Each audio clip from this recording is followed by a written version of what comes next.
Hello guys, welcome back to my new mini blog. আমি যাচ্ছি একটু দিদাবাড়ি, আমার দিদাকে কাঁঠাল দিতে। তো দিদাবাড়ি এসে দেখছি এই গুন্ডাটা এখানে দাঁড়িয়ে আছে সামনেখানে। তো আমি ভাবলাম যে ওকে নিয়ে আমি একটু দোকান যাই।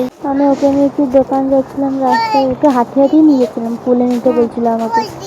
দোকান দিয়ে আমি একটা খেলার প্যান্ট নিয়ে নিয়েছিলাম, রেখে দেখো বসে আছে কিরকম করে বল চাইছে।